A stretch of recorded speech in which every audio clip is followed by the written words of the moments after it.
रोशनी के मंत्री हमारे साथ हैं, तो हम बहुत सारी चीजें ऐसी हैं जो उनके समक्ष सिर्फ एक गेट टुगेदर में रखेंगे। तो सर पहला सवाल आपसे, आपके हाथ में माइक होगा। लोग अक्सर ये कहते हैं कि आप जो आम जनता के बीच में कभी नाले में उतर जाते हैं, कभी साफ सफाई करते हैं, कभी ठेले वाले को सहायता करने लगते हैं, तो ये आप थोड़ा सा पब्लिसिटी ऑब्सेस्ड, पब्लिसिटी के लिए करते हैं। क्या है? हर व्यक्ति का नजरिया अलग अलग होता है। मैं एक ये बात भी मान लूं कि मैं प्रचार प्रसार के लिए इस काम को करता हूं, मैं सहमत हूं, पर जितनी देर भी करो उतनी देर तो कसरत होती है ना। अगर इस काम को थोड़ी थोड़ी देर के लिए अगर हम सब लोग करने लग जाएं तो थोड़ा थोड़ा करके कहते हैं बूंद बूंद से घट भर जाता है। अगर ऐसा हम सब लोग करने लग जाएं तो निश्चित रूप से समाज में परिवर्तन आ जाएगा। आप उन अद्भुत व्यक्तियों में भी शामिल हैं सर जिन्होंने एक ही कार्यकाल में 2 बार जनता के सामने अपनी परीक्षा दी। तो क्या मूलभूत अंतर पाते हैं कि कमलनाथ जी की सरकार में और शिवराज जी की सरकार में ऐसा क्या मूलभूत अंतर था? बेसिक डिफरेंस आपको क्या लगा? सरकारें तो सरकार की तरह चलती हैं, लेकिन मूलभूत अंतर क्या? मूलभूत अंतर कि कमलनाथ जी की सरकार में उनके पास सुनने का समय था, चर्चा करने का समय था, जनहित के मुद्दों पर समस्या के निराकरण के लिए उनके पास समय नहीं। जब भी जाओ तो उनका एक रटा हुआ सा सवाल जवाब होता था, 24 घंटे होते हैं, 25 नहीं होते हैं। तो निश्चित रूप से जिन लोगों ने हमें चुना था उनके लिए जवाबदेही थी हमारी। जिन कामों के लिए मैं 21 बार जेल गया था, हॉस्पिटल अच्छा हो, गंदे पानी से निजात मिले, पटेल स्कूल अच्छा बने, तो ये तमाम जो चीजें थी उनके लिए जो मुझे करना था, तो एक दिन ऐसा लगने लगा कि ये अगर नहीं होगा तो जनता के बीच मेरे प्रति अविश्वास पैदा हो जाएगा, और जिसके व्यक्ति के प्रति विश्वास पैदा एक बार हो जाए तो राजनीति में खत्म हो जाता है। सर मेरी तरफ से ये अंतिम प्रश्न है, फिर प्रश्न हमारे प्रबुद्ध साथियों की तरफ से आएंगे। हर व्यक्ति की अपनी एक कार्यशैली होती है। प्रद्युम्न सिंह की कार्यशैली लोगों ने विधायक के तौर पर भी देखी, आपका वो धरना भी देखा जिसकी वजह से आपको जेल जाना पड़ा, लेकिन आपने हक और हुकूक के लिए आवाज उठाई, जनता की आवाज उठाई। तो जब बिजली, पानी और सड़क ये बड़े महत्वपूर्ण मुद्दे होते हैं, और चूंकि बिजली आपके पास, तो क्या मध्य प्रदेश में आपकी कार्यशैली और आपकी अपनी क्या योजनाएं रहेंगी जो मध्य प्रदेश को इस क्षेत्र में अग्रणी बनाएंगी और लोगों से अलहदा खड़ा करेंगी? देखिए, मैं आपसे कहना चाहता हूं कि माननीय शिवराज सिंह जी की अगुवाई वाली सरकार में बिजली लड्डू हर गरीब के घर चले, उसे उस उपभोक्ता को पूरी सर्विस मिले, वो काम ऊर्जा विभाग करेगा। आपने इसमें देखा भी होगा इन 6 महीनों के अंदर कि कुछ परिवर्तन की तरफ हम हैं। आज बिजली में ट्रिपिंग बार बार नहीं हो रही होगी जो तादाद पहले थी। आज बिजली के मेंटेनेंस में समय जो लगता था, आज उस समय में कमी आई है। ऐसा नहीं मैं बोल रहा हूं, उसके आंकड़े हैं। पहले अगर 71 मिनट में सही होती थी, आज वो बिजली 30 से 35 मिनट के अंदर उसका मेंटेनेंस हुआ। अब सर अध्यक्ष जी की जिस प्रकार की आज्ञा थी कि भाई अब हमारे जो साथीगण हैं यहाँ, जैसा कि दास साहब ने कहा था कि यहाँ तालियां नहीं मिलेंगी, सवालों की बौछार होगी, और अब आज आप घिरे हुए हैं हम लोगों के बीच में, तो चौतरफा बौछार होगी प्रश्नों की। अब अगला सवाल आपके घर के व्यक्ति की तरफ से आएगा, लेकिन उनके बाण जो है वो अग्नि भरे होते हैं। अग्नि बाण के संपादक रवीन जैन साहब हमारे साथ हैं। आपसे प्रश्न करें। भाई मैं ये जानना चाहता हूँ कि वो 3 या 4 आपके दिमाग में कौन सी योजनाएं हैं जो इस विभाग को आप जाने से पहले, जब तक इस विभाग में है, इसको लागू करना आपका अहम है। दूसरा सवाल और करूंगा, देखिए पहला ये, क्योंकि बिजली एक ऐसी चीज है जो आम आदमी की जरूरत है और कुछ ना कुछ ऐसी समस्याएं होती हैं, कुछ मजबूरियां होती हैं कि चाहकर भी नहीं कर पाते हैं, तो वो कौन सी चीजें जो चाहकर भी नहीं कर पा रहे लेकिन आप करना चाहिए? मैं एक निवेदन करना चाहता हूं कि मैं आज कुछ इस मंच से बोल जाऊं। वो वाक्य उतने प्रभावशील नहीं होंगे जब तक उनके बोलने के लिए मेरे पास कोई आधार ना हो। ऐसा कोई बेसिक परिवर्तन हमने ना किया। तो इसलिए अभी 6 महीने मुझे 2 जनवरी को हुए हैं और इसमें से 2 से 3 महीने चुनाव में चले गए हैं।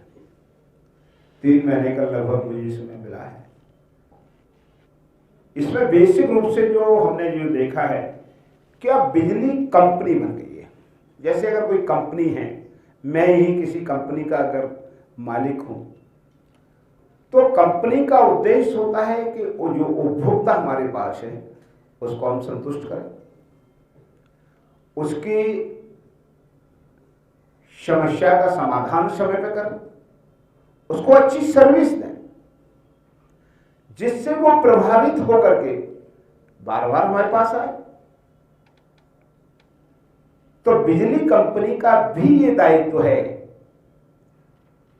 कि हम उपभोक्ता को संतुष्ट करें, सही बिलिंग करें और जिससे उपभोक्ता समय पर बिल दे दे। यही भावना हमें मध्य प्रदेश की 3-4 कंपनियों के जो सम्मानित इंजीनियर हैं, जो कर्मचारी हैं, उनके अंदर है और उसको जागृत करना है। ये काम हम टीम भावना से करने की कोशिश कर रहे हैं। संरक्षक महोदय ने पहले ही कह दिया कि प्रश्न प्रेम में पके हुए हों तो थोड़े मीठे और तीखे दोनों ही तरीके से हों।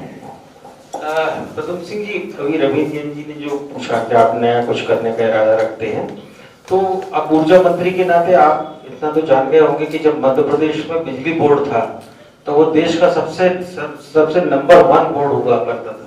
और उसके बाद में जब दिग्विजय सिंह जी का शासन आया तो टाटा राव कमेटी की रिपोर्ट के आधार पर कंपनियां बन गई बहुत सारी। माने एक ही काम के लिए 10 जगह खर्चा होने पड़ने लगा और उपभोक्ताओं पर ज्यादा बिजली का भार पड़ा। और टाटा राव ने बाद में मान लिया कि हमने ये कंपनी का सुझाव दिया था ये उचित नहीं था, प्रैक्टिकल नहीं था। तो अभी हम लोगों को सुनने में आ रहा है कि भोपाल में फिर प्राइवेटाइजेशन करने का चल रहा है डिस्ट्रीब्यूशन कंपनी का। तो कृपा करके क्या कभी बोर्ड को पुनर्गठित करने की कंपनियां खत्म करके, क्योंकि सारी कंपनियों में आईएएस बैठ गए हैं और वो जो है वो किस तरह से क्या चीजें कर रहे हैं आपको फीडबैक मिल ही रहा होगा। तो कभी आप बोर्ड की तरफ वापस जाके और एक टेक्नोक्रेट के हाथ में वो उसकी कमान दें ताकि वो वापस अपने पटरी पर दौड़ सके। जो आपने प्रश्न किया है आदरणीय अतिश जी, कि अभी मैंने इस तरफ तो नहीं सोचा है कि बोर्ड की तरफ हम वापस जाएं। एक तरफ जरूर ये सोचा है कि हम सबसे ज्यादा, मैं और आप सबसे ज्यादा अपने प्यार अपने बेटा बेटी को करते हैं। तो बेटा बेटी को प्यार सिर्फ रोटी कपड़ा और मकान ही नहीं है, उनके अनुकूल वातावरण बने। और वातावरण कब बनेगा? अच्छे स्कूल हों, अच्छे हॉस्पिटल हों, रोजगार के अवसर हों। अगर ये विद्युत मंडल की कंपनियां हैं, अगर ये प्राइवेट हाथों में चली गई तो कल के आने वाली पीढ़ी के लिए रोजगार के अवसर कम होंगे। तो मैं ये कह सकता हूं और आप भी सब हम प्यार करते हैं, तो उनके अनुकूल वातावरण बनाने का काम ये सेवक कर रहा है। तो हमारा ये पहला काम होगा कि ये विद्युत मंडल की जो कंपनियां हैं, ये कंपनियां साल भर के अंदर जरा ठीक पोजीशन में खड़ी हों, मतलब ठीक पोजीशन में खड़ी हों, जिसके आधार पर हम जब कोई बात कहेंगे तो उस बात में दम होगी, तो हमारा समर्थन हमारे वरिष्ठ माननीय शिवराज सिंह मंत्रिमंडल के लोगों का स्नेह और आशीर्वाद मिलेगा, जनता जनार्दन का समर्थन मिलेगा, तो हम बड़े बदलाव की ओर बढ़ेंगे। अगला प्रश्न एक ऐसे शख्स आम लोगों के बीच जो व्यवहार वहाँ मैंने उनके वो चाहते नहीं उनकी समस्या का हल हो, वो छुट्टी कहाँ पे ये चांदगढ़ में सर, चांदगढ़ स्टेशन मजरिया के पास, चांदगढ़ स्टेशन, भोपाल स्टेशन। तो थोड़ा सा ये और भी जगह होगा जो सीधे जनता से जुड़े हुए हैं और 40 करना चाहिए उनके लिए। कि व्यवहार ठीक नहीं था, ये जरूर ये सेवक कोशिश करेगा कि हमारी कंपनियों के अधिकारियों कर्मचारियों में बात सुनने का और कहने का लहजा अच्छा हो, ये कोशिश हम सब लोग मिलकर करेंगे। अगला प्रश्न रामेश्वर जी। सर ये आपका आपने 3 महीने कह रहे 6 महीने विभाग को संभाले हो गए, काफी समय लिया होगा। आपका जो रूरल एरिया की बात कनेक्शन मिल जाए, जैसे आपका ग्रामीण क्षेत्र के लिए बात कर रहा हूँ, तो वहाँ पे ट्रांसपोर्ट की तरह चल रहा है, जिस तरह परिवहन विभाग है ना, बिना उसके नहीं चला। और दूसरी ये आपकी बिजली कंपनियों की जो डीपी हो ट्रांसफर हो रही है, उनकी कोई रेट फिक्स नहीं है कि 1 लाख की 25 वाट की डीपी रहेगी, 65 वाट की इतनी रहेगी। कोई ठेकेदार जितनी मनमानी लेता है ना, वो देनी पड़ती है। और अप्लाई करने पर जो प्रक्रिया है आपकी, अप्लाई करने पर किसी भी किसान को कनेक्शन नहीं मिलता। इसके लिए मैंने आपके कुछ अधिकारियों से भी स्टोरी की थी, बात की थी, तो मैंने उनसे पूछा था कि आपके पास कोई एक किसान के लिए कोई ट्रांसपेरेंसी पॉलिसी है क्या? तो उन्होंने बोला कि सॉरी। तो आप बता दीजिए सर, आपको इसलिए देखिए, मैंने आपने सामने रखी है, मैं व्यक्तिगत भी और प्रश्न के माध्यम से भी ऐसी जो कमियां हैं उनको ठीक करने का दायित्व मेरा और आप सबका दोनों का है, और मिल करके करेंगे। स्टैंडर्ड्स की नहीं है। आप तो मुझे बता दीजिए कि अगर कोई इसके बाद कर देना, किसानों के लिए बिजली कंपनी जो है उनने खुद की बिजली कंपनी डीपी नहीं रखनी है, वो ठेकेदार के माध्यम से रखवाती है। ठीक है, ठेकेदार मनमाप की वो रेट वसूलते हैं। नियम ये तो सरकार क्या है कि वो तय करती है कि ये डीपी इतनी कीमत की होगी, उससे ज्यादा नहीं ले सकते। मैं आपको ये बताना चाहता हूँ कि जिसको प्राइवेट रूप से अपना डीपी रखवाना है, ट्रांसफार्मर रखवाना है, तो किसान एक्स ठेकेदार से वाई ठेकेदार से, इसमें कंपनी का रोल नहीं है। ये ठेकेदार से बात करें, अगर ये रेट सही नहीं दे रहा है तो वाई ठेकेदार से बात करें। ये तो किसान को तय करना है।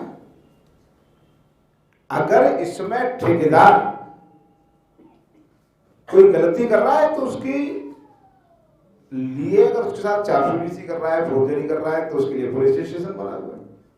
क्या इसमें विद्युत मंडल कंपनियां कोई दोषी है? कंपनी का कोई अधिकारी इन्वॉल्व है, उसके खिलाफ कार्रवाई करेंगे। अपने नाम के अनुरूप और अपने नेचर के अनुरूप ढाकर प्रश्नों की बौछार थी। और अगला प्रश्न आएगा प्रदेश टुडे से हमारे वरिष्ठ सहयोगी विकास तिवारी जी, मध्य प्रदेश का लोकप्रिय सांद दैनिक है। विकास जी। जो लोग बिजली के बिल जमा नहीं करते उनके तो आप मीटर काटने के लिए पहुंच जाती है आपकी टीम। जो लोग समय पर बिजली का बिल जमा कर रहे हैं, जो एडवांस जमा कर रहे हैं, जो ऑनलाइन जमा कर रहे हैं, उनके लिए कुछ प्रोत्साहन योजना आपका विभाग शुरू करेगा क्या? उनको कुछ छूट देगा क्या, जैसे अन्य विभागों में दी जाती है? भारतीय जनता पार्टी के उस समय के तत्कालीन मुख्यमंत्री माननीय शिवराज सिंह साहब ने उससे पहले इस गरीबों के लिए योजना लाए थे। उसके बाद कांग्रेस पार्टी ने सरकार आई और जीत करके उन्होंने कहा कि हम 100 यूनिट 100 रुपए में देंगे। मैं भी उस कैबिनेट में था, तो सरकार ने जो वायदा किया था उसको पूरा करने के लिए बड़ा कसरत करती रही, परंतु बहुत जनहित में बहुत फैसले नहीं किए। मैं आपको ये बात किया, उन्होंने कुछ लोगों को फायदा मिला, परंतु जब नहीं मिला, जन आक्रोश आपने देखा होगा, जगह जगह लंबे लंबे बिल आने लग गए, परेशानियां बढ़ी।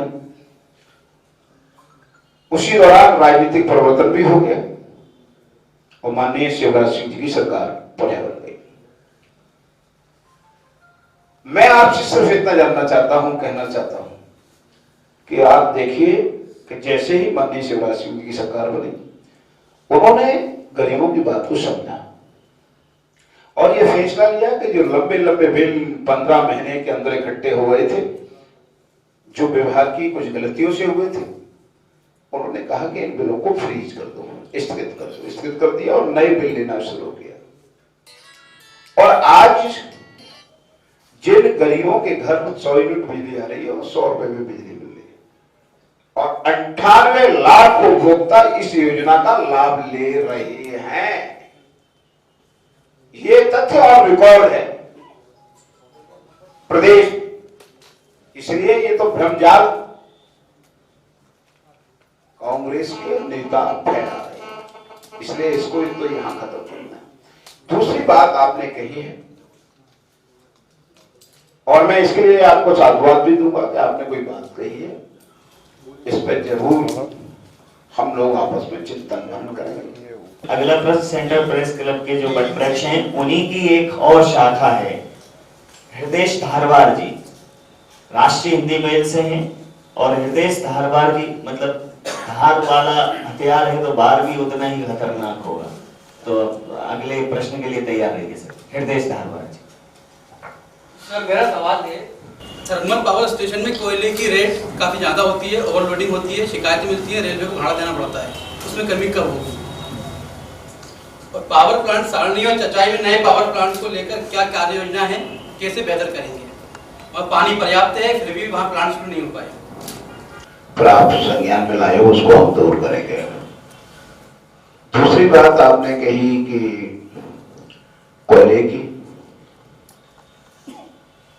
देखिए अभी हमने काफी परिवर्तन किया है कि कोयले की जो रैक आती है समय पर उतर जाए, विलंब के कारण हमें कोई पेनल्टी ना देना पड़े। ये सुधार इन दिनों में हुआ है।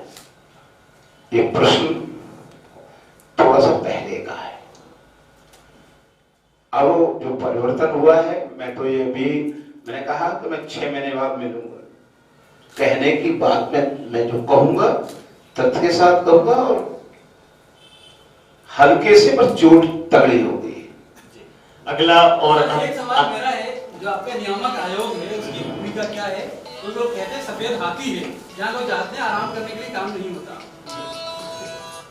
देखिए ये संवैधानिक पद है, व्यवस्था है, इस पर मेरा टिप्पणी करना का कोई औचित्य नहीं। राज्यों को केंद्र सरकार की ओर से सुझाव दिए गए थे कि आप बिजली क्षेत्र में सुधार कीजिए। मध्य प्रदेश को भी ये सुधार लागू करने थे और मध्य प्रदेश को ये कमिट किया गया था कि यदि आप मध्य प्रदेश में उनके जो भी ये कंडीशन थे कि आप इन क्षेत्रों में यदि आप ऐसे आप सुधार कर लेते हैं तो मध्य प्रदेश को 14,000 करोड़ रुपए का एडिशनल ग्रांट केंद्र सरकार की ओर से मिलेगा। आप मुझे ये बताइए कि केंद्र सरकार के सुझावों पर जो बिजली क्षेत्र में सुधार के संबंध में है, मध्य प्रदेश सरकार ने उसको लागू करने के बारे में क्या पहल किया या नहीं? तो निश्चित रूप से भारत सरकार ने भी कहा है, उन्होंने अच्छी बात कही है, पर हम पहले से भी कुछ कार्रवाइयां काम कर रहे हैं जनहित के। आप ये देखिए कि मध्य प्रदेश में हमने अपने लॉसेज कम करने के लिए काम किया है। जनरेटिंग कंपनियों में जनरेशन साइड में कम लॉस हो, एक थोड़ा सा लंबा संवाद है, मैं आपको पूरे ऑन रिकॉर्ड इन चीजों को दूंगा। अभी भी 3 महीने में हमने जो सुधार किया वो परिलक्षित हुआ है। ऐसा नहीं कि हम सिर्फ थोड़ी थोड़ी बात कर रहे हैं, प्रैक्टिकल है। जैसे हमने जनरेशन साइड में काम किया तो कम कोयला जलाकर ज्यादा ऊर्जा पैदा हुई, हमें उससे बचत हुई है। जैसे हमने अपना जो हम फिक्स चार्ज देते थे एनटीपीसी को, जैसे 1.5 रुपए फिक्स चार्ज है, उसके लिए अगर हम बिजली नहीं ले पाते थे तो उसके लिए भी हमने इन दोनों में नया काम ये किया कि हमने कहा कि भाई ये फिक्स चार्ज 1.5 रुपए है, इसमें कुछ रास्ता निकले। तो अभी हमने इसका प्रयोग शुरू किया है कि दूसरा, अगर दूसरे प्रदेश को किसी को जरूरत है बिजली की तो हम उसमें से 75 पैसे बहन हम कर लेंगे, 75 पैसा वो हमको दे दे और वो बिजली ले ले, तो उसे से बिजली उसकी कैपेसिटी को सस्ती मिल जाए, तो हम पे लोड 75 पैसा कम हो गया, तो इससे हमारी बचत हो गई। ऐसे कई प्रयोग हमने किए। डिस्कॉम क्षेत्र में भी कई आपको परिवर्तन बेसिक रूप से आपको देखेंगे। जैसे आपको मैं कहूं कि जैसे बार बार हम पहले जो लॉसेज हैं, हमने ये कोशिश की है कि मीटर रीडिंग वास्तविक बिल लोगों को मिले और जितनी बिजली है उतना बिल जाए। तो इसके लिए हमने मीटर रीडरों को एक चक्र बनाया है कि अगर एक्स यहां पे है तो 3 महीने बाद एक्स वाई की जगह पे पहुंच जाएगा मीटर रीडर, वाई जेड की जगह पे पहुंच जाएगा। अभी वो क्या होते थे, एक जगह पर रहते थे। ये परिवर्तन हमने किया है, ये लागू हो गया है। आप देखेंगे ये परिवर्तन आपको दिखेगा। जिनमें रिश्तों की मिठास है, जिनको जिम्मेदारी का एहसास है, जिनका अंदाजे बयां कुछ खास है, उनका नाम विजय दास है और वो आपके करीब हैं। ये इसका आभास भी आपको होगा कि चाय पे भी इतनी चर्चा हो सकती है, मोदी जी भी नहीं सोच सकते थे। तो मैं अब ये माइक उन्हें समर्पित करूंगा और आगे की कार्यवाही जो है उनके माध्यम से ही होगा। जब आपने नवीन जी ने मुझे कहा कि मैं पत्रकारिता में दास हूँ, तो मैं अपने उस चरित्र से तो बाहर नहीं जा सकता, इसलिए सवाल तो करना ही पड़ेगा। मेरा बहुत सीधा सवाल है। अभी आपसे जितने सवाल हुए हैं वो सब आपके विद्युत विभाग से संबंधित थे। किसी प्रकार का कोई राजनीतिक सवाल कहीं से नहीं उठा, लेकिन 48 साल की पत्रकारिता में कुछ राजनीति के बहुत सारे क्षण उतार चढ़ाव जो मैंने देखे हैं, उसमें जब मैं आप पर आकर टिकता हूँ तो एक सवाल मेरे जहन में आता है कि प्रद्युम्न सिंह तोमर की जो राजनीति है महाराजा सिंधिया से शुरू होती है और महाराजा सिंधिया पर खत्म। मेरा ये कहना है कि आप आज महाराजा सिंधिया और शिवराज सिंह चौहान इन दोनों को मिलाकर कितने कंफर्टेबल हैं, कैसा महसूस करते हैं राजनीति में। नंबर 1 ये सवाल का आधा पोर्शन है। आधा पोर्शन ये है कि सिंधिया जी ने और शिवराज सिंह चौहान दोनों ने जब ज्योति एक्सप्रेस शुरू की, शिव ज्योति एक्सप्रेस शुरू की, तो उसके पहले जितने प्रश्नों के बौछार कमलनाथ की सरकार पे लगाए, मेरे ख्याल से सीबीआई ने भी नहीं लगाया। उन्होंने ये कहा कि बल्लभ भवन दलालों का अड्डा बन गया था।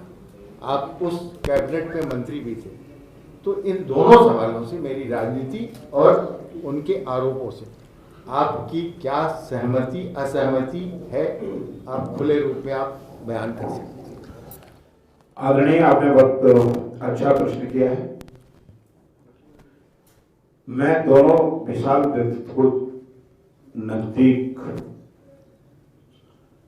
से मैंने जाना है। उसमें सबसे ज्यादा मुझे राजनीतिक रूप से माननीय ज्योतिरादित्य सिंधिया जी के सानिध्य में ज्यादा रहने का समय मिला है।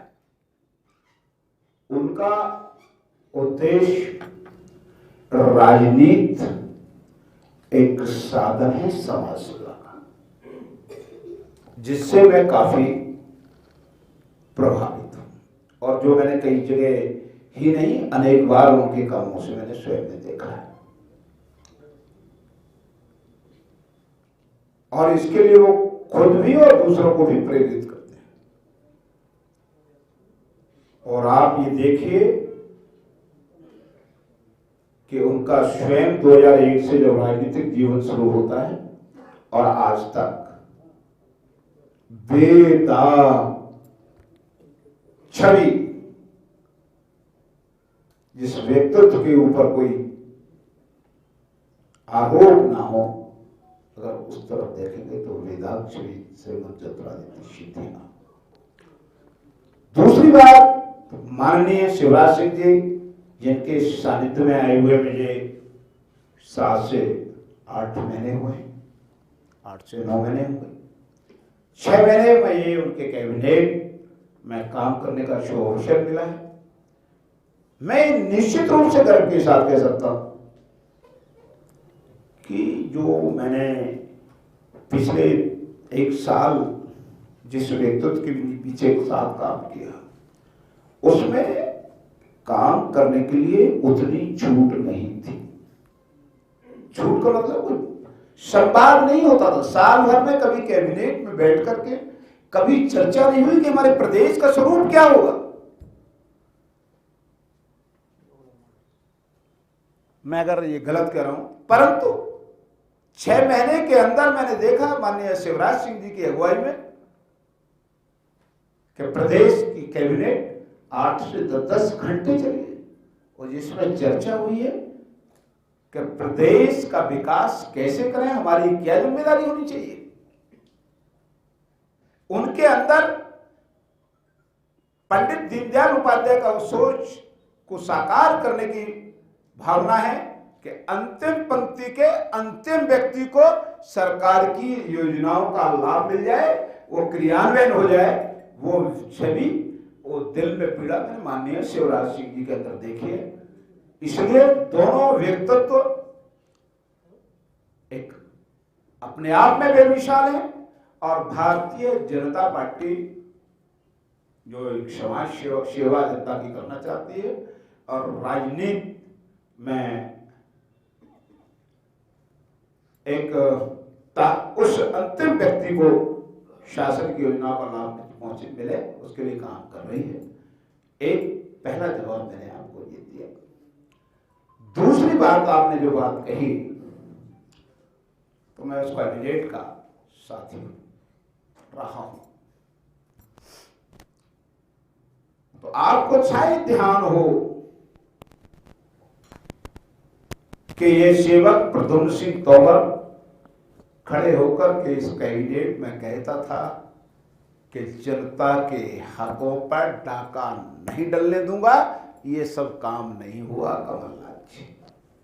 अगर ध्यान हो, आज भी अगर उस समय की उस तारीख मुझे याद है, इलेक्ट्रॉनिक और प्रिंट मीडिया देखेंगे तो आपको संवाद मिला हुआ। तो निश्चित रूप से अगर काम जो जनता की सरकार चुन के आई थी, तो आज 22-27 एमएलए पार्टी छोड़ सकते हैं क्या?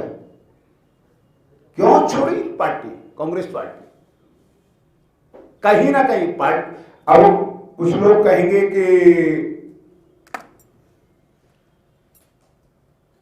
बिक गई, कुछ कहेंगे कि पद के लिए बिक गई। मैं आपसे आगड़ी दास साहब कहना चाहता हूं, कहना बड़ा सरल है।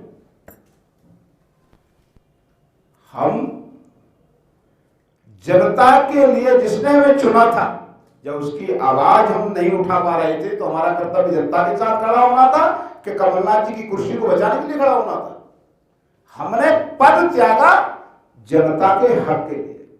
जरूरी था कि हम दोबारा चुन के आ जाए। हमने पार्टी का ऐसा नहीं किया कि हमने विधायक बने रहे, विधायक बनते हुए गुपचुप तरीके से बीजेपी से सौदा किया हो, वो काम नहीं किया।